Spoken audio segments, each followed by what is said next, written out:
Okay, 8 chapter. तो अभी जो हमने, हाँ जी पूछो।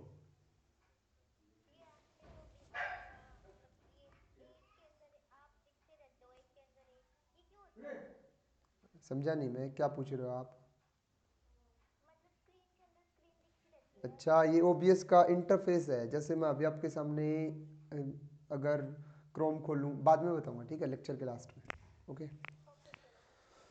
तो अभी तक जो हमने पढ़ा है ना, उसमें हमने कैलकुलस पढ़ा था। स्टार्टिंग जब तुमने की थी तो अपने नोट्स में जो डायग्राम मैंने बनाया हुआ था कैलकुलस का, वो आपने देखा होगा, ठीक है। और ये उसका बिल्कुल लास्ट नहीं कह सकते हम, डिफरेंशियल कैलकुलस का लास्ट कह सकते हो तुम, ठीक है। जो मैंने बना रखा है एलसीडी 12th आईआईटी, इसके अंदर जो अपना फर्स्ट लेक्चर था, first introduction to LCD. Introduction to LCD में तो अपने नोट्स खोलेंगे, कल भी हमने खोले थे कंटिन्यूटी के लिए। आ जाओ भाई, ये रे, ओके, ये वाला पेज, इस वाले पेज की बात कर रहा हूँ। तो ये जो डिफरेंशियल कैलकुलस वाला सिनेरियो है, इसमें तुम्हें सबसे लास्ट में दिख रहा होगा अपने आज के चैप्टर का नाम, सबसे लास्ट में दिख रहा है।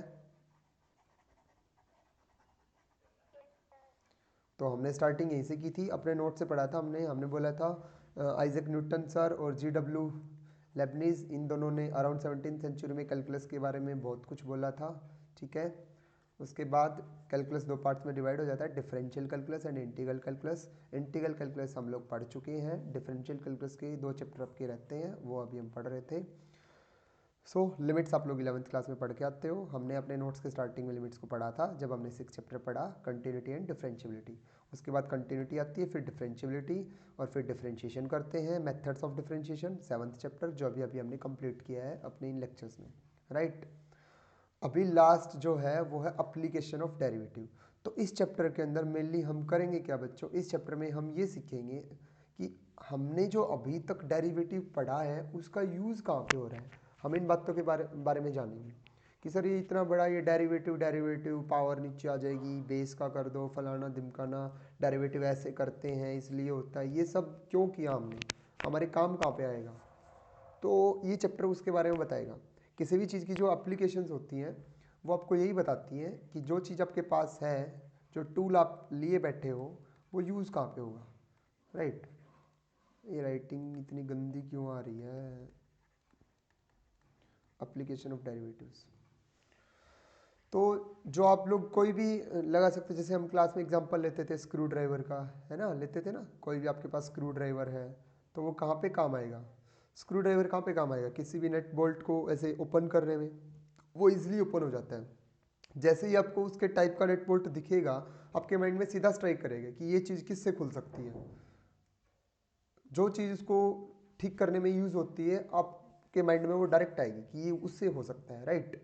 ऐसे ही अगर मैं आपसे अभी एक क्वेश्चन करना चाहूँ रैंडमली, बिना इस चैप्टर का तुम्हें ओवरव्यू दिए, रैंडमली आपसे मैं पूछता हूँ कि मेरे को ये बताओ, 8 की पावर 1/3 किसके इक्वल होता है, 8 की पावर 1/3। यस क्लास, दो, आपने जवाब दिया, राइट। अभी मैं आपसे पूछता हूँ 27 raised to power 1/3 कितना होता है। यस, 3। अभी मैं आपसे पूछता हूँ 32 raised to power 1/5 कितना होता है।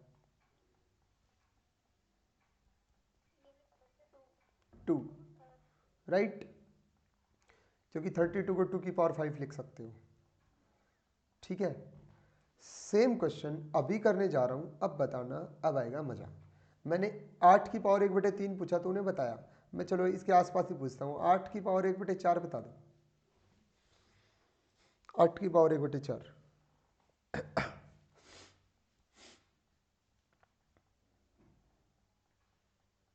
अगर इस चीज़ को पढ़ा जाए तो ऐसे पढ़ना पड़ेगा कि किसकी पावर 4 करूं कि 8 आ जाए, राइट। ऐसे ही पढ़ा जाएगा ना, किसकी पावर 4 करूं कि 8 आ जाए। ऐसा तो कोई भी नहीं है जिसकी पावर 4 करने पे 8 मिल जाएगा हमें, एग्री। एक नंबर हमारे पास नहीं है, ये तुम डायरेक्ट इसलिए बता पा रहे थे क्योंकि मैंने नंबर ही ऐसे लिखे थे। ये तो छोटा सा क्वेश्चन था, 8 की पावर 1/4। मैं तुमसे पूछता हूँ, ये लो, मैंने पूछा सपोज 8⁴ बताओ कितना होगा। अब तो वाट लग जाएगी, अब तो बिल्कुल नहीं बता सकते, सोच ही नहीं सकते। मैंने पूछा 8⁴ बता दो। अरे क्या कर रहे हो, मजाक थोड़ी चल रहा है इधर, ठीक है। लेकिन अगर मैं आपसे कहूं कि आप इसकी वैल्यू निकालोगे डेरिवेटिव से, सर डेरिवेटिव तो फंक्शंस का होता है, इन चीज़ों का कब से डेरिवेटिव होने लग गया, ये तो कांस्टेंट है। पॉइंट इज हमें इसकी वैल्यू चाहिए और इसकी वैल्यू डेरिवेटिव बोलता है मैं निकाल के दूंगा, उसी को तो बोलते हैं एप्लीकेशन। कोई चीज़ खुद आके ये कहे कि यहाँ पे मैं आपकी हेल्प कर सकता हूँ इस काम को थोड़ा इजी करने में, दैट इज़ व्हाट एप्लीकेशन। तो वही हम इस चैप्टर में पढ़ने जा रहे हैं। हम ये पता करेंगे कि हमारा डेरिवेटिव काम कहाँ कहाँ पे आता है। तो अभी आपको दिखेगा डेरिवेटिव की मैं ये सारी एप्लीकेशंस लिस्ट करूँगा, टोटल 6 से 7 एप्लीकेशन है जो आप इस चैप्टर में पढ़ोगे और जो एक्सरसाइज वाइज डिवाइड कर रखी हैं। तो आपको इनकी वैल्यू चाहिए, देखो आप 8⁴1/3 की एग्जैक्ट वैल्यू निकाल पा रहे हो, लेकिन 8⁴1/49 की कोई एग्जैक्ट वैल्यू नहीं बता पाएगा, वो उसकी अप्रोक्सीमेट वैल्यू बता पाएगा कि भाई लगभग इतनी आएगी, देख है ना, राइट। वो अप्रोक्सीमेट वैल्यू निकालने में डेरिवेटिव हमारी हेल्प करेगा। तो अभी हम थोड़ी देर में एप्लीकेशन का नाम लिखेंगे to find the approximate values, कि डेरिवेटिव हेल्प कहाँ करेगा हमारी। तो अभी मैं लिस्ट करने जा रहा हूँ टोटल जो एप्लीकेशंस आपको यहाँ पढ़ाई जाएंगी, ठीक है ना। अभी एक बार हम अपने चैप्टर के ऊपर जो इंट्रो है उसको पढ़ेंगे, उससे पहले मैं सारी एप्लीकेशंस लिस्ट कर रहा हूँ कि कौन सी चीज़ें आप इस चैप्टर में पढ़ोगे और ये चैप्टर क्यों यूजफुल है, किस लिए काम आएगा, राइट। Application of derivatives. तो इस चैप्टर में तुम्हें डेरिवेटिव ज़्यादा टफ एंड टिपिकल नहीं है, वो जो थे वो आ चुके हैं। अब यहाँ पे डेरिवेटिव बिल्कुल सिंपलेस्ट डेरिवेटिव मिलेगा, बस पावर वाला मिलेगा, जैसे एक्स स्क्वायर आ गया कहीं बाई चांस, एक्स क्यूब आ गया, ऐसे ऐसे ऐसे डेरिवेटिव मिलेंगे। हम एक्चुअल में ये जानेंगे कि जो डेरिवेटिव है वो यूज़ कहाँ करना है, कब काम आएगा। मतलब आपके क्वेश्चन सारे हैं ना इस चैप्टर के विदाउट डेरिवेटिव नहीं होने वाले, ये बात अपने दिमाग में बिठा लो। तुमको इस चैप्टर के हर क्वेश्चन में एक बार तो डेरिवेटिव करना पड़ेगा, क्योंकि ये सारा चैप्टर उसकी एप्लीकेशन है, मतलब डेरिवेटिव की हेल्प लेके हम क्वेश्चन करने वाले हैं, राइट। तो हर क्वेश्चन में तुमको डेरिवेटिव करना पड़ेगा। हम ये जताना चाहते हैं कि देख डेरिवेटिव काम आ रहा है इस क्वेश्चन में, और तुमको ये भी महसूस होगा ये सही है, इस क्वेश्चन को हम डेरिवेटिव से कर पा रहे हैं। मतलब रैंडम क्वेश्चन अगर तुम्हारे सामने एग्जाम में आ जाए, कॉम्पिटेटिव एग्जाम में तुम्हारे सामने रखा है क्वेश्चन, तो तुम नहीं पहचान पाओगे अगर तुमने आज से पहले नहीं पढ़ा है तो। अगर तुमने आज से पहले नहीं पढ़ा तो तुम नहीं पहचान पाओगे। सोच के देखो ना, किसी ने आज तक, छोटा सा बच्चा है, उसने कभी पेचकस देखा ही नहीं है, उसने कभी पेचकस देखा ही नहीं है, तो क्या वो जान पाएगा कि भाई ये नट बोल्ट इस चीज़ से खुलेगा? उसको कभी पता चलेगा? उसको उस चीज़ के बारे में पता होगा, वो अच्छे से जानता होगा, तभी उसको, जैसे सपोज करो जिस दिन फर्स्ट टाइम हमारे सामने मोबाइल आया था, जब फर्स्ट टाइम हमारे सामने मोबाइल आया था और हमें पता चला था कि यार इससे है ना कॉल करके दूसरे से बात की जा सकती है, तो कितना सरप्राइजिंग, अच्छा ऐसे बात। जैसे छोटा बच्चा होता है वो अपने आप फिर लगा लगा के हेलो हेलो करने लग जाता है, उसको पता चल जाता है कि ये लोग ऐसे करते हैं कान के लगा के इससे। हम उसकी एप्लीकेशन जान चुके होते हैं कि ये इस काम में आता है। तो जब भी अब आपको सपोज किसी से बात करनी है, पापा बाहर गए हुए, पापा से बात करनी, तुम क्या कहोगे? कॉल करो, क्योंकि तुमको उसके बारे में पता है। अगर तुम्हें ऐसी चीज़ के बारे में पता ही नहीं होता कि ऐसा कोई यंत्र होता भी है, ऐसी कोई जड़ी बूटी है जिससे मैं बात कर लूँ अपने पापा से, तो तुम नहीं कर पाओगे। इससे पहले ये पता था कि चिट्ठियाँ होती हैं तो चिट्ठी भेजो, बात खत्म। तो जिस चीज़ के बारे में हम जान जाते हैं ना, फिर उसका हम यूज़ करने में, मतलब जहाँ कहीं भी उसका यूज़ हो रहा होता है उसका यूज़ करते हैं कि यार यहाँ पे वो काम हो, वो चीज़ काम दे सकती है, उसकी हेल्प लेते हैं। तो तुम्हारे सामने ऐसे ऐसे सिनेरियो आएंगे कि तुम उस क्वेश्चन को, अभी तो तुम इस चैप्टर में खड़े हो तो तुम डायरेक्ट बोल दोगे सर डेरिवेटिव कर दो, सर डेरिवेटिव कर दो। लेकिन अगर रैंडम कभी भी क्वेश्चन आएगा लाइफ में तो तुम पहचान नहीं पाओगे। याद है मैंने एक दिन स्टेटस पे वीडियो लगाई थी टॉम एंड जेरी की, जहाँ पे वो ट्रिग्नोमेट्री को यूज़ कर रहा है, मजाक में थी वो। That is application of trigonometry. हाँ, दैट इज अप्लीकेशन, जो तुम 10th क्लास में चैप्टर पढ़ते हो हाइट्स एंड डिस्टेंसेस वाला, that is also application of trigonometry. वो चैप्टर ये बताता है कि आप ट्रिगो को कैसे यूज कर सकते हो किसी भी पेड़ की, किसी भी बिल्डिंग की हाइट निकालने में। कोई भी बंदर बैठा है, आप उसको कितने एंगल से देख पा रहे हो, वो एंगल पता करने में। बहुत सारी चीज़ें होती हैं, स्पेस में बहुत यूज़ होती है ट्रिगो। और ट्रिगो का तो तुमने देखा ही होगा हालत, तुम भी कितनी यूज़ करते हो, हर जगह trigo trigo trigo trigo trigo हर जगह, right. These are all applications of trigonometry, कि सारे क्वेश्चंस में ट्रिगो यूज हो रही है। तो सेम सिनेरियो अभी डेरिवेटिव के साथ होगा। हम वो क्वेश्चंस देखेंगे, हम वो सारे चेहरे पढ़ेंगे कि किस टाइप की चीज़ में डेरिवेटिव यूज हो सकता है। और यहाँ पे सारी यूज़ नहीं होंगी, ट्वेल्थ क्लास में सिर्फ 6 से 7 एप्लीकेशन है, वो तुमको बताई जाएंगी और उनको यूज़ कैसे किया जाता है वो बताया जाएगा। This is all about the whole chapter. और अभी अगली 5 मिनट में और पता चल जाएगा कि इस चैप्टर में हम पढ़ने क्या वाले हैं। तो फर्स्ट एक्सरसाइज जो है वो है rate of change of quantities. तुम्हें पता है डेरिवेटिव का एक्चुअल मतलब होता ही क्या है? हमने dy बाई डी एक्स नाम की चीज़ जो पढ़ी थी क्या थी? चेंज था y के अंदर, किसके रिस्पेक्ट में? With respect to x। तो फर्स्ट एक्सरसाइज कुछ नहीं बताएगी, बस यही बताएगी कि एक क्वांटिटी दूसरी क्वांटिटी के रिस्पेक्ट में चेंज कैसे होती है, बस। Second application is equation of tangents and normals. Equation of tangents and normals, ये भी पता चलेगा तुम्हें। अब ये क्या भला होती है? ये दो नाम होते हैं, बड़े प्यारे प्यारे नाम होते हैं, आपको इनके बारे में पता चलेगा। अच्छा, इसकी इक्वेशन निकाल सकते हैं क्या हम, और वो भी डेरिवेटिव का यूज़ करके? चलो ठीक है। उसके बाद नेक्स्ट एप्लीकेशन आएगी इंक्रीजिंग एंड डिक्रीजिंग फंक्शन। किसी फंक्शन का इंक्रीज और डिक्रीज होने का बिहेवियर आप पता कर पाओगे कि कोई function increasing and decreasing functions, कि ये फंक्शन इंक्रीज हो रहा है डिक्रीज हो रहा है, increasing and decreasing functions, right.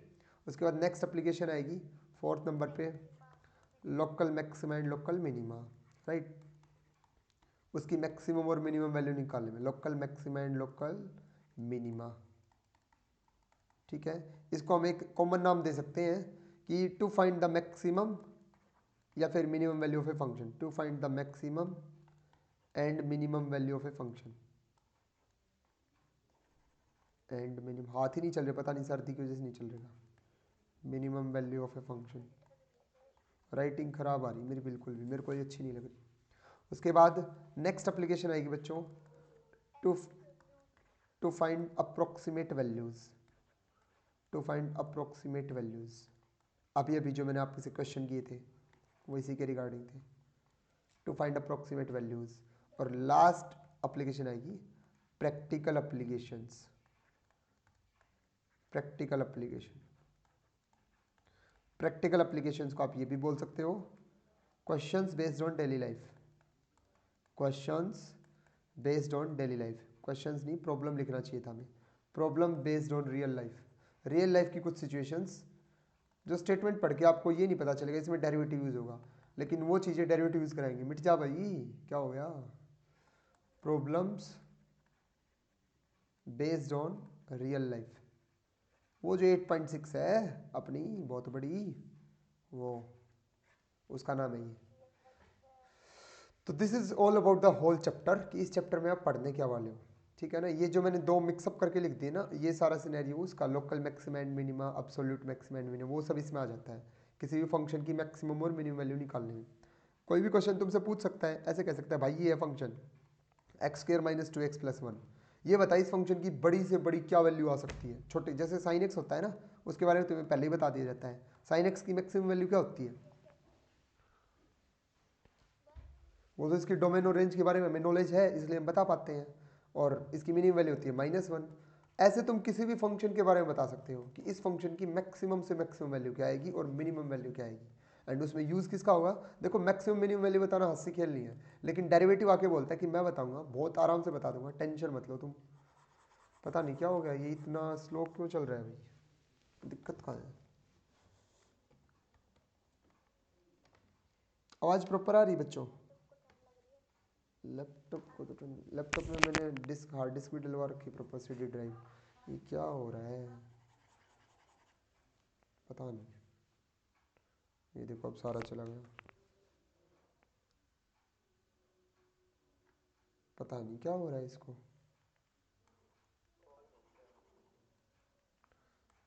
Sine x, अरे भाई हर बार कॉल कॉल कंटिन्यू, आज कॉल नहीं कटेगी, और 2-3 दिन में हम वाईफाई लगवाने वाले हैं, ठीक है बस। अब देखो, नहीं नहीं वो फ़ोन मेरे पास ही है, टेंशन नोट, मैंने दोनों रख रखे हैं मेरे पास। देखो, हाँ, तो this is all about the chapter rate of change of quantities, जो अभी हम थोड़ी देर में स्टार्ट करेंगे, अगली 2 मिनट में। Second one is equation of tangents and normals, हर एक के बारे में थोड़ा थोड़ा बताऊंगा कि क्या क्या होता है। टेंजेंट होती है एक स्पेशल लाइन, ठीक है, कोई भी लाइन होती है उसकी इक्वेशन निकालने के लिए तुमको क्या इन्फॉर्मेशन चाहिए, एक तो उसका स्लोप चाहिए और एक उसका पासिंग पॉइंट चाहिए। एक पासिंग पॉइंट मिल जाए और एक स्लोप मिल जाए, या फिर 2 पॉइंट मिल जाए तो भी हम इक्वेशन निकाल देंगे, कोई भी लाइन। लेकिन लाइन भी कैसी, लाइन भी कैसी, जो टेंजेंट और नॉर्मल हो। और टेंजेंट नाम होता है एक ऐसी लाइन जो किसी कर्व को एक पॉइंट पे टच करके निकलती है, उसको कहते हैं टेंजेंट। और नॉर्मल होती है जो उसके ऊपर उसी पॉइंट पे परपेंडिकुलर होती है। तो इन दोनों स्पेशल लाइनों की, this is normal and this is tangent, in special लाइनों की इक्वेशन निकाल सकते हो आप with the help of derivative. ये बोलता है डेरिवेटिव कि मेरी हेल्प से आप टेंजेंट और नॉर्मल, जो जिन दो लाइनों का नाम होता है स्पेशल, उनको नाम दिया गया है, जैसे एक्स एक्सिस और वाई एक्सिस का नाम होता है एक्स एक्सिस और वाई एक्सिस, ऐसे लाइनें तो बहुत सारी है प्लेन में, लेकिन इनका स्पेशल नामकरण कर रखा है। इन लाइनों की आप इक्वेशन निकाल सकते हो मेरी हेल्प से, ये बोलता है डेरिवेटिव। उसके बाद आता है इंक्रीजिंग एंड डिक्रीजिंग फंक्शन, कि कोई फंक्शन इंक्रीज हो रहा है डिक्रीज हो रहा है, इस बात का भी आप पता कर सकते हो with the help of derivative, ये बोलता है डेरिवेटिव। फंक्शन के इंक्रीज होने का मतलब फंक्शन कहाँ पे लिखा जाता है, वाई एक्सिस पे, और वाई एक्सिस का इंक्रीज डिक्रीज होने का मतलब ऊपर जा रहे हो या नीचे।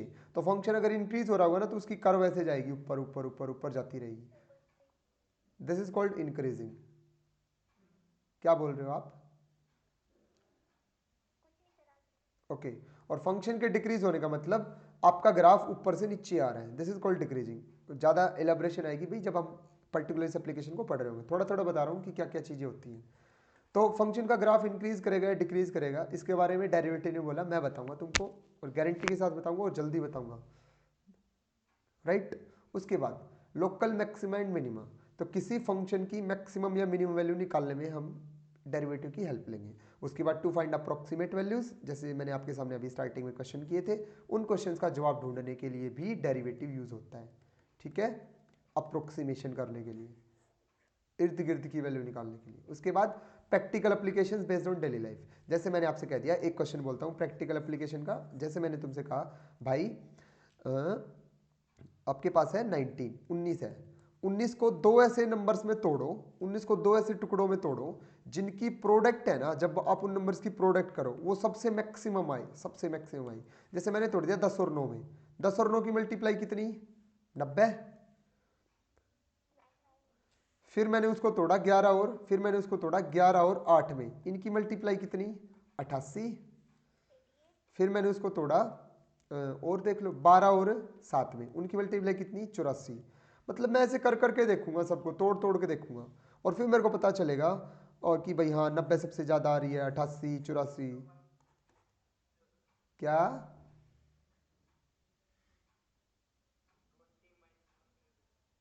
20 और -1, तो इनकी मल्टीप्लाई -20 आ जाएगी, कोई दिक्कत नहीं। टुकड़े बहुत सारे हो सकते हैं भैया, बहुत सारे टुकड़े हो सकते हैं, मैं आपको बता रहा हूँ ना हम करने क्या वाले हैं चैप्टर के अंदर। तो पॉइंट इज ऐसे क्वेश्चंस आएंगे हमारे पास कि मैंने बोला कि 19 को दो ऐसे टुकड़ों में डिवाइड करो कि उनकी प्रोडक्ट जब की जाए तो वो मैक्सिमम आए। तो आप सारे टुकड़े कर करके देखोगे और फिर ये देखोगे कि यार कौन से की प्रोडक्ट मैक्सिमम आ रही है, ऐसे थोड़ी ना करेंगे। चलो ये तो तुमने करके देख लिया, तुम शाने बन गए। मैंने कहा इस नंबर को दो टुकड़ों में तोड़ो और ऐसे दो टुकड़ों में तोड़ो इनकी प्रोडक्ट मैक्सिमम आए, कर लो ना तुम, शायद 65-70 की एज तक तो कर ही दोगे। चलो नहीं होगा तो ये तो हो जाएगा, फिर इस नंबर को तोड़ दो, चलो ये वाला कर दो, फिर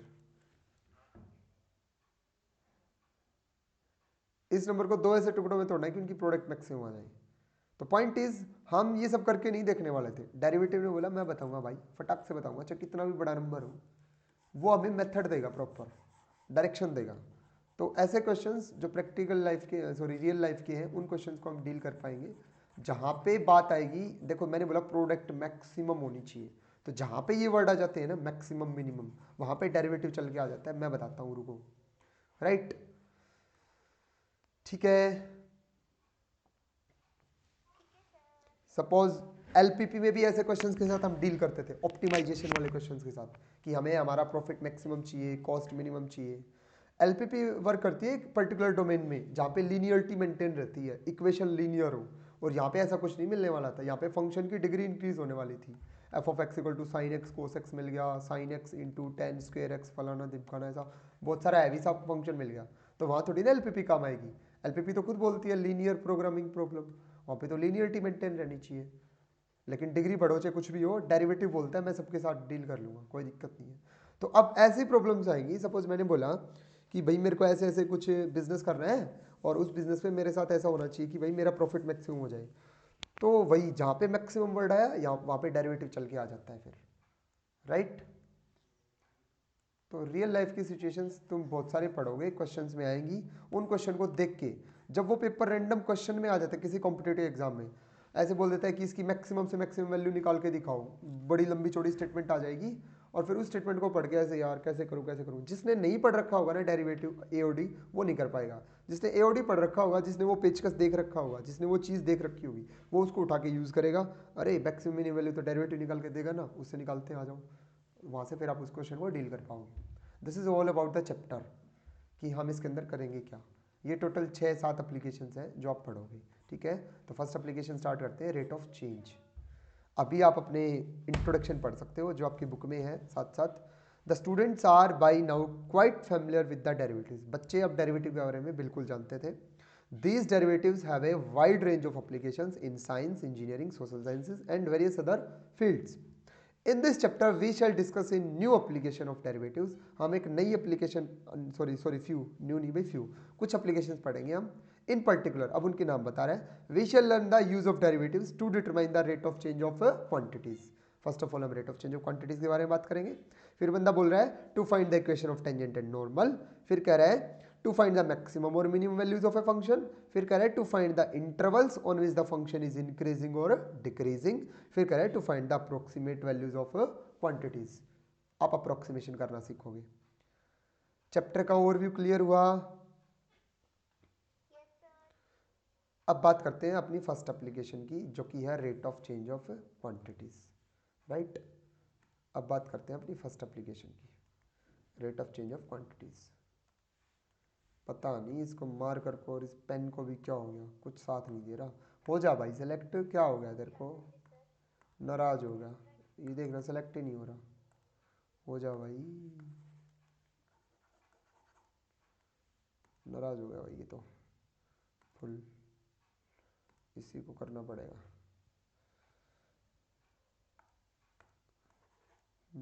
देखो अब ये रब नहीं हो रहा, क्यों चल रहा है ऐसे, क्या दिक्कत होगी तेरे को। फर्स्ट इज हम पढ़ेंगे rate of change of quantities, rate of change of quantities, okay. हंसते रहना चाहिए, अच्छा नहीं बना, ठीक है। देखो ये तो तुम्हें पता ही है कि rate of change of quantities का क्या मतलब होता है। तुम बात कर रहे हो मैथमेटिक्स के अंदर और तुम पढ़ रहे हो फंक्शंस, राइट। और फंक्शन में होते हैं दो वेरिएबल, एक तो होता है वाई, एक होता है एक्स। एक्स होता है जिसके अंदर हमारा फंक्शन डिफाइन होता है, राइट। और वाई होता है जिसको हम इक्वल टू मानते हैं कि एक्स की वैल्यू पुट करने के बाद जो वैल्यू आएगी हम उसको एक नया वेरिएबल नाम देते हैं वाई। और फंक्शन हमारा होता है दो सेट्स के ऊपर, और फर्स्ट सेट के वेरिएबल को हम लिखते हैं एक्स से, दूसरे सेट के वेरिएबल को लिखते हैं हम वाई से। ऐसा ही होता है ना। तो ये जो rate of change of quantities वाली जो लाइन है, ये तो हर तरह की क्वांटिटी तुम्हें पढ़ाएगा, ठीक है ना। जैसे देखो हमारी रियल लाइफ में बहुत सारी चीजें होती हैं। हमारी जो स्पीड होती है वो डिपेंड करती है टाइम के ऊपर, कंप्लीटली करती है कि नहीं बोलो। हमारी स्पीड बढ़ेगी कि घटेगी डिपेंड करता है टाइम के ऊपर। हमें कहीं भी जाना है, सपोज मेरे पास टाइम बहुत कम है, तो मेरा हाथ घूमेगा ऐसे, बाइक पे ऐसे उड़ाऊंगा मैं उसको, और गाड़ी में हो तो पंजा ऐसे दबेगा, स्पीड बढ़ेगी। और अगर टाइम बहुत सारा है, चलो भैया आराम से चलते हैं, बिल्कुल स्पीड घट जाएगी, है ना।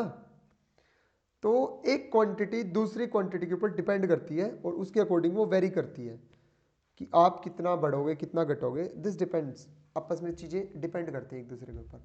तो हम वही पढ़ना चाहते हैं कि कितनी रेट से डिपेंड करती हैं वो क्वांटिटी, उसकी डबल है, ट्रिपल है, कितने किस तरह से डिपेंड कर, वो आपस में कैसे कनेक्टेड है।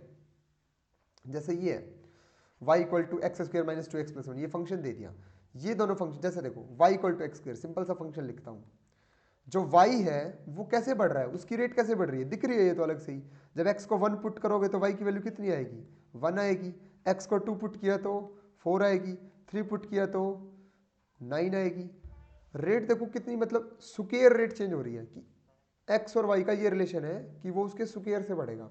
जब देखो तुमने x के अंदर चेंज किया 1 का प्लस 1 का, तो y में चेंज हुआ प्लस 3 का, वाओ। तुमने फिर से प्लस 1 का चेंज किया, बट इसमें तो भाई साहब में प्लस 5 का चेंज हो गया। ये सही है। और नज़ारे देखो, तुमने पुट किया 10 तो तुमने चेंज किया +7 का, तो इधर आया कितना 100, इन भाई साहब में चेंज होगा 91 का। तो ये रेट हमें डिटरमाइन करना था यार, कभी +3 हो रहा है कभी +5 हो रहा है, हो क्या रहा है ये। तो ये रेट हमें डिटरमाइन करना था, और इस रेट को डिटरमाइन करने के लिए डिफरेंशिएशन ने बोला, डेरिवेटिव ने बोला, मैं बताता हूँ, क्योंकि मेरी डेफिनेशन ही ये है।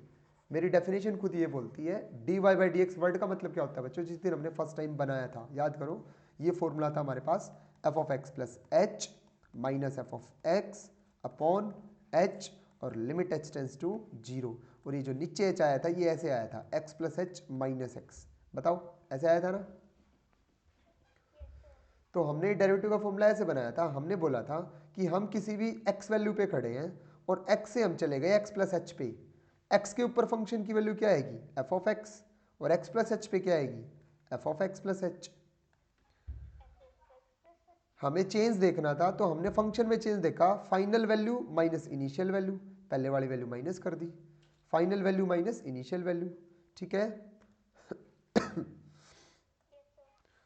और किसके रिस्पेक्ट में देखना था, x के रिस्पेक्ट में, तो नीचे final value x + h minus x, ये देखो नीचे उनका माइनस कर रखा है और ऊपर फंक्शन का माइनस कर रखा है रिस्पेक्टिव वैल्यूज पे।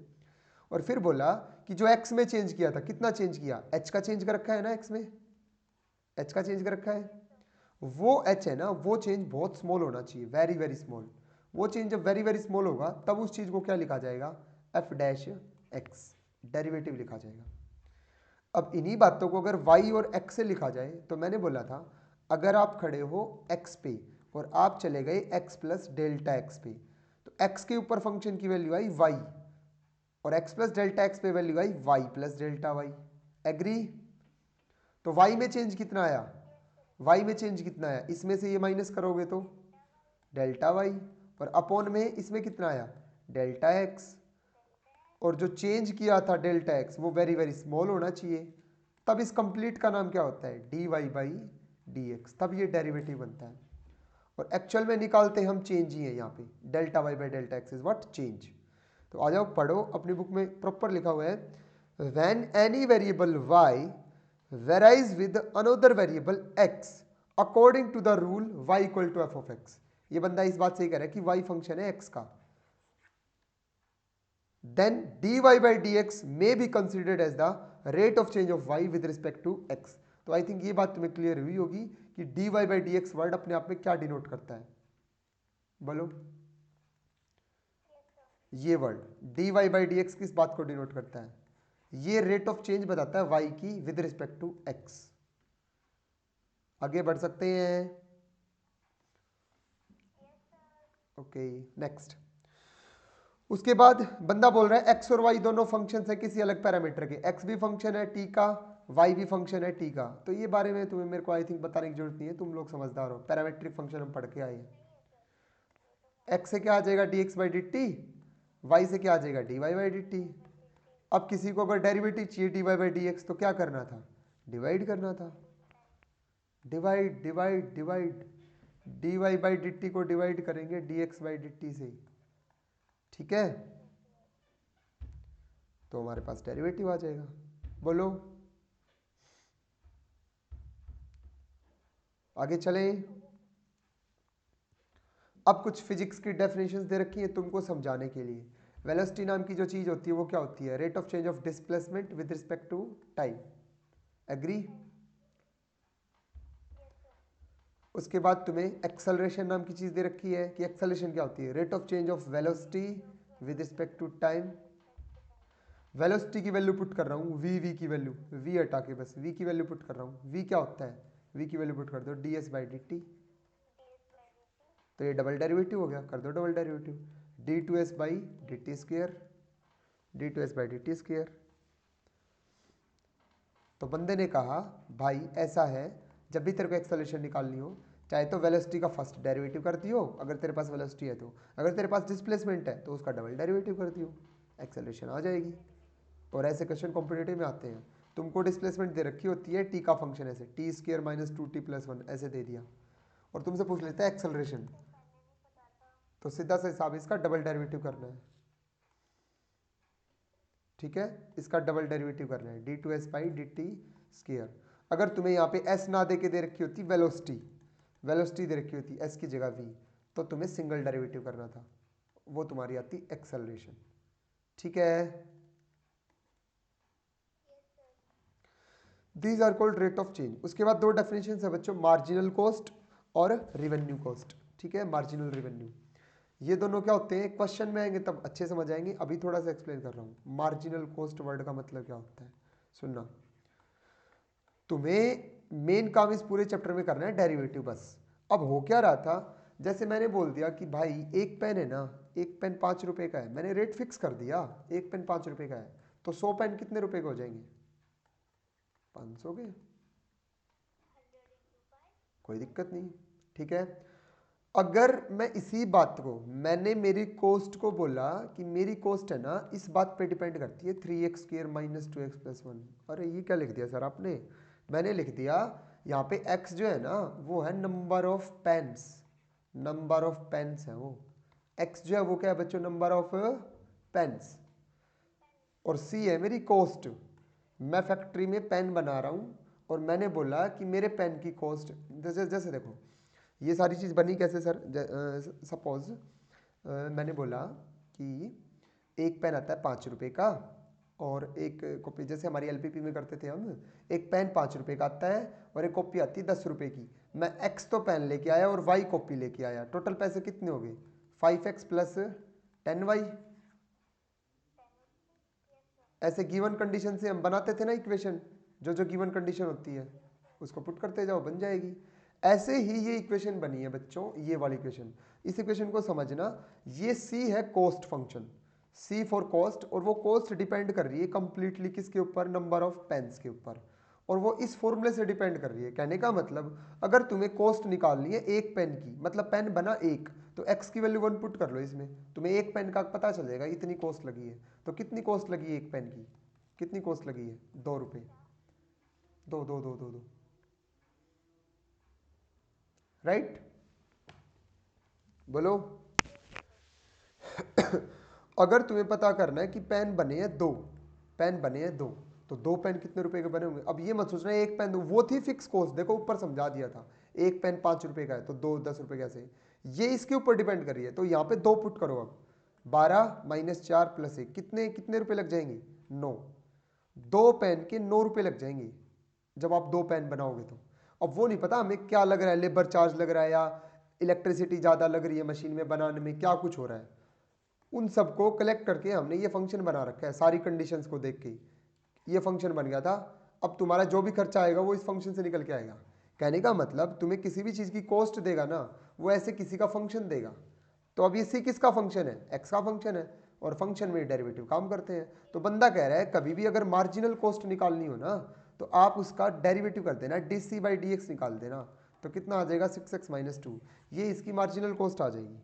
तो पढ़ो, it is the rate of change of cost per unit quantity, per unit quantity के रिस्पेक्ट में कितनी रेट आपकी चेंज होती है। 10 अगर सी कोई फंक्शन है, cost of producing x units of a quantity, then D C by D X उसकी क्या हो जाएगी, मार्जिनल कॉस्ट। और मार्जिनल कॉस्ट के साथ साथ एक वर्ड होता है मार्जिनल रिवेन्यू। रिवेन्यू वर्ड का मतलब होता है बच्चों आपने बचाया कितना, रिवेन्यू। ठीक है ना, तो ये बेचने के बाद की बात है, कॉस्ट थी उसकी प्रोडक्शन की, ये बेचने के बाद है। अब की बार आपको आर फंक्शन मिलेगा कोई एक्स का, ये आपकी सेविंग्स का है, आपको मार्जिनल रिवेन्यू पूछ रहा है तो आपको उसका डेरिवेटिव करना है D R by D x. ये सारी अकाउंट्स की बातें हैं, जो बच्चा कॉमर्स पढ़ता है ना उन लोगों को ज़्यादा पता होती है, बी कॉम वगैरह करते हैं उनके काम आती है फिर ये। ठीक है, मार्जिनल कॉस्ट और मार्जिनल रिवेन्यू।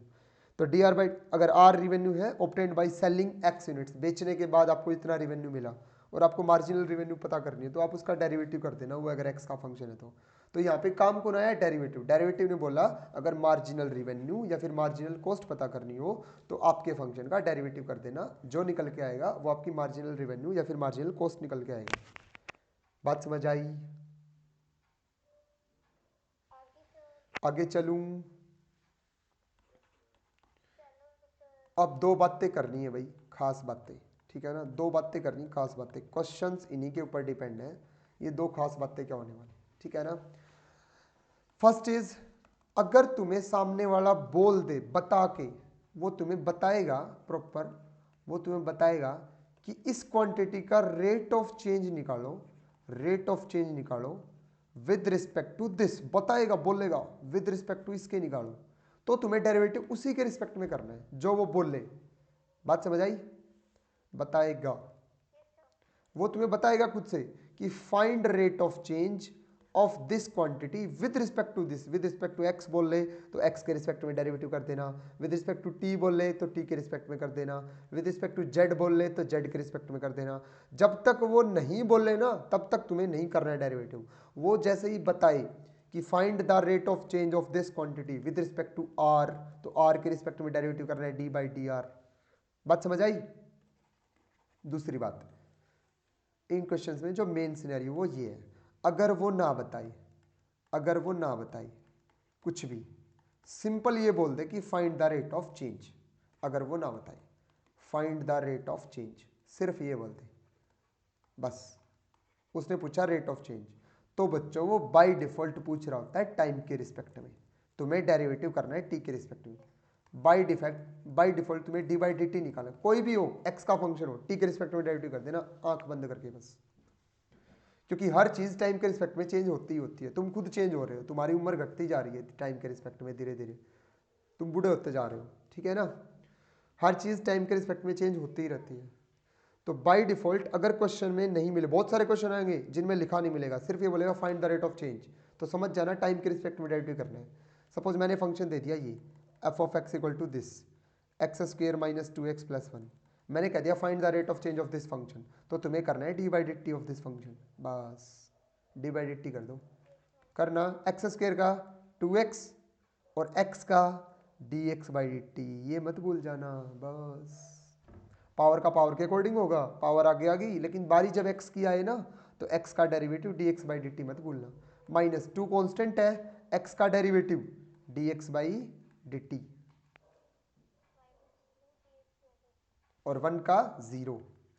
और अगर इसका डेरिवेटिव करना होता है x के रिस्पेक्ट में, तो x के रिस्पेक्ट में क्या आएगा 2x माइनस 2, बस। अगर वो बोल ले तो ये फर्क रहेगा। इन क्वेश्चंस में दो बातें हैं, ये बस खास बातें हैं, और कुछ भी नहीं है इस पूरी एक्सरसाइज में, बिंदास क्वेश्चन होंगे। आ जाओ क्वेश्चन करते हैं। फर्स्ट एग्जांपल की शक्ल देखो एक बार, फर्स्ट एग्जांपल की शक्ल देखो। यस, बंदा कह रहा है for the curve y equal to 5x minus 2x cube, y equal to 5x minus 2x cube, ये कर्व दे रखी है। If x increases at the rate of 2 units per second. एक चीज और भाई, थर्ड थिंग इसी में जोड़ना चाहूंगा, तीसरी क्या बात याद रखनी है, तीसरी क्या बात याद रखनी है, अगर तुम एरिया निकालते हो तो लास्ट में क्या लगाते हो, किसी भी चीज का एरिया जब निकालते हो, स्क्वायर यूनिट्स ना, सेंटीमीटर, मतलब जो भी यूनिट आएगी उसका स्क्वायर होएगा, बात ये है। तो सेम यहाँ याद रखना है भाई, जब भी तुम रेट ऑफ चेंज निकालो ना बच्चों, तो तुम्हें यूनिट्स जरूर लगानी है, यूनिट्स जरूर लगानी है, मस्ट भी। क्योंकि बहुत सारे क्वेश्चंस ऐसे होंगे जिनमें तुम खुद यूनिट्स देख के ये पता करोगे कि इसकी रेट किसके हिसाब से चेंज हो रही है, तुम खुद इसकी हेल्प लोगे। तो जो एग्जामिनर है वो खुद ये जज करेगा कि बच्चे ने रेट लगा रखी है कि नहीं, उसको वो पूरे क्वेश्चन को नहीं देखेगा, लास्ट में आंसर में सिर्फ ये देख लेगा कि centimetre cube per unit time लगा रखा है, तो इस बात को पढ़ के देखेगा सेंटीमीटर क्यूब मतलब कोई वॉल्यूम रही होगी, और नीचे टाइम है मतलब उसका डेरिवेटिव क्या होगा विद रिस्पेक्ट टू टाइम, ये समझेगा वो, ऐसे समझेगा। हाँ, अगर तुमने लिख रखा होगा सेंटीमीटर पर टी, तो वो समझेगा भाई ऊपर कोई डिस्टेंस रही होगी, कोई लेंथ रही होगी कोई भी, और नीचे उसका respect with respect to time derivative रहा होगा। लेकिन अगर मैंने लिख दिया ऐसा centimetre square per centimetre, centimetre centimetre उड़ाना नहीं है, प्रॉपर लिखना है, तो इसका मतलब ऊपर तो कोई एरिया रहा होगा और नीचे उसका डेरिवेटिव विद रिस्पेक्ट टू कोई side D A by D x, कोई साइड रही होगी एक्स। बात समझ आई? तो यूनिट्स देख के हम ये पता करेंगे कि डेरिवेटिव किसके रिस्पेक्ट में हुआ था, और इस पूरी एक्सरसाइज में मेन बात ये है कि डेरिवेटिव हो किसके रिस्पेक्ट में रहा है। तो जो फर्स्ट क्वेश्चन है देखो, for the curve y equal to 5x minus 2x cube, बंदा बोल रहा है x इंक्रीज कर रहा है at the rate of 2 units per second, x की रेट दे रखी है 2 यूनिट्स पर सेकेंड, तो इस बात को कैसे लिखोगे, कैसे लिखोगे dx बाई dt पर सेकेंड, मतलब टाइम है ये, पर टाइम है, तो इक्वल टू 2, तो तुम्हें dx बाई dt की वैल्यू दे रखी है बच्चों 2, तो इस बात में कंफ्यूज मत होना कि ये 2 यूनिट्स पर सेकेंड क्या है। अकेला 2 यूनिट्स दे रखा होता मतलब वो x की वैल्यू दे रखी है, लेकिन इसने यूनिट्स पर सेकंड लिख दिया, मतलब पक्का कोई p बाई क्यू की फॉर्म है, ये देखो, और p बाई क्यू की फॉर्म तो रेट होती है, और नीचे सेकंड है तो पक्का टाइम के रिस्पेक्ट में डेरिवेटिव है। ये बातें समझ लोगे? ओके उसके बाद आगे क्वेश्चन पढ़ो।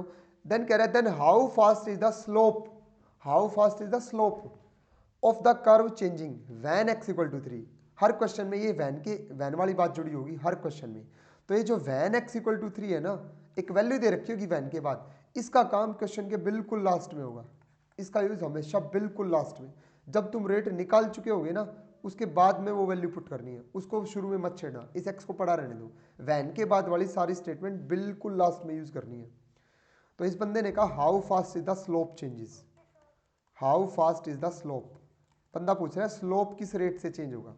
तो सबसे पहले तो स्लोप निकालो ना, और फिर स्लोप की रेट ऑफ चेंज निकालो। पहले निकलेगा स्लोप, फिर निकलेगी rate of change of slope. तो स्लोप कैसे निकलता है किसी भी कर्व का? उसका डेरिवेटिव करके। हाँ तो पहले y का करो derivative, dy by D x निकालो। पहले कितना आया 5 माइनस 6x स्क्वायर आ गया। हाँ जी, उसने पूछा rate of change of slope. मैंने बोला था जब ये ना पूछे ना कि किसके रिस्पेक्ट में रेट निकालो, तब तक तुम्हें टाइम के रिस्पेक्ट में डेरिवेटिव करना है। बच्चों आवाज आ रही है प्रॉपर? हाँ कॉल चल रही है, कोई नहीं, ठीक है ठीक है ठीक है ठीक है ठीक है ठीक है। हाँ जी मैं सोचा कट हो गई। तो ये आया अभी अपना स्लोप, उसने पूछी है rate of change of slope. Rate of change किसकी पूछी है? स्लोप की पूछी है, लेकिन ये नहीं बताया किसके रिस्पेक्ट में बतानी है। तो तुम्हें इस स्लोप की रेट बतानी है विद रिस्पेक्ट टू टाइम। तो इसका डेरिवेटिव कर दो with respect to time, D by D T with respect to what? Time के रिस्पेक्ट में D Y by D X का डेरिवेटिव कर दो।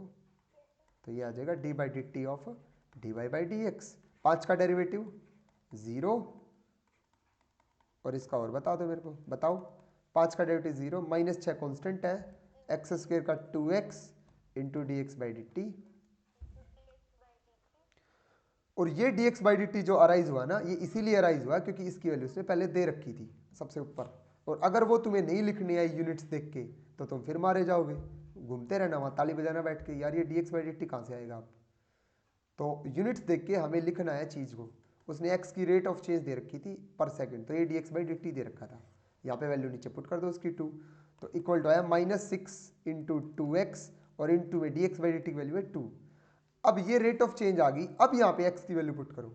x की वैल्यू कितनी दे रखी है? 3।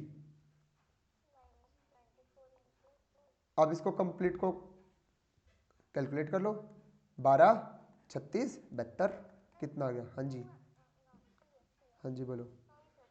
ओके तो ये रेट ऑफ चेंज ऑफ आ गई स्लोप, ठीक है। Rate of change of slope में तुमने देखा ऊपर क्या है? x है ना, तो ऊपर आएगा units, rate of change of slope unit जरूर लगानी है, यूनिट्स, और नीचे किसके रिस्पेक्ट में निकाली है? विद रिस्पेक्ट टू टाइम, तो यहाँ पे आ जाएगा second.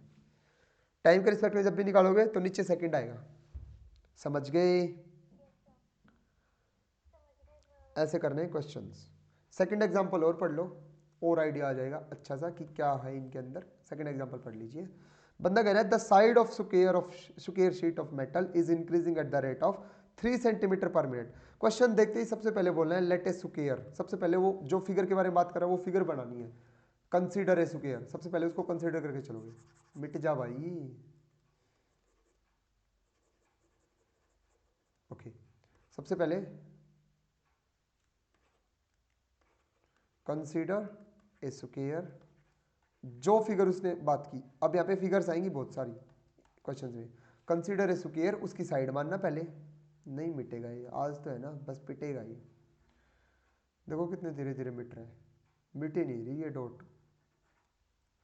Consider a square of side x centimetre, है ना, कोई भी मान लो, जो भी x मानो, a मानो, y मानो, p मानो, तुम्हारी मर्जी। फिर एक स्क्वायर बना देना, अगला इंप्रेस हो जाएगा, उसकी साइड दिखा देना x सेंटीमीटर है, बस। अब क्वेश्चन के साथ चलना। उसने बोला side of A square increase कर रही है। एक चीज और भी, एक चीज और बड़ी मस्त बात है, ये भी खास बात में ऐड कर लेना, ये भी वहीं पे काम आएगी अपने। फोर्थ थिंग, जिसकी रेट के आगे इंक्रीज वर्ड लगाओ उसकी रेट लिखी जाएगी पॉजिटिव, और जिसकी रेट के आगे डिक्रीज वर्ड लगाओ उसकी रेट लिखी जाएगी नेगेटिव। खुद से साइन लगाना है, वो क्वेश्चन में लगा के नहीं देगा। जैसे उसने देखो ये बोला है the side of square sheet of metal is increasing at the rate of 3 centimetre पर minute.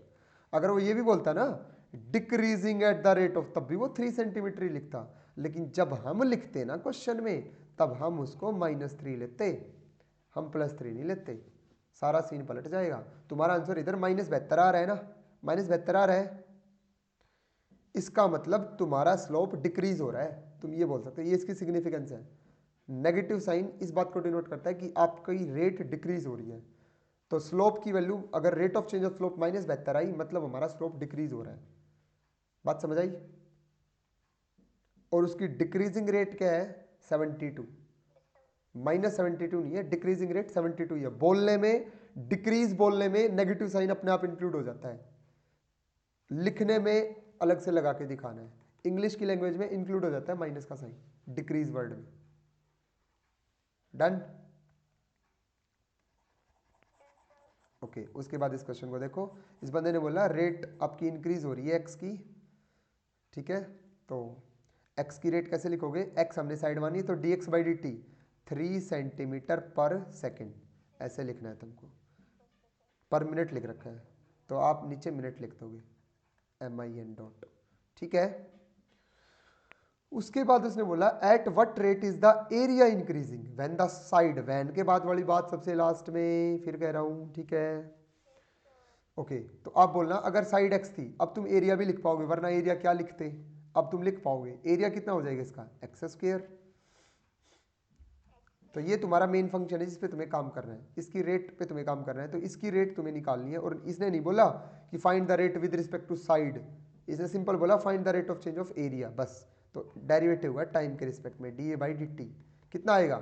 2x into D x by D T. तो 2 और x की वैल्यू पुट कर दो। अब जो वैल्यू दे रखी थी वैन द साइड इज 10, अब 10 पुट कर दो। मल्टीप्लाई में D x by D T की वैल्यू पुट कर दो, 3, कितना आ गया? 60। अब रेट ऑफ चेंज किसकी निकाली तुमने? एरिया की। तो ऊपर आएगा सेंटीमीटर स्क्वायर, क्योंकि तुमने एरिया की रेट निकाली है।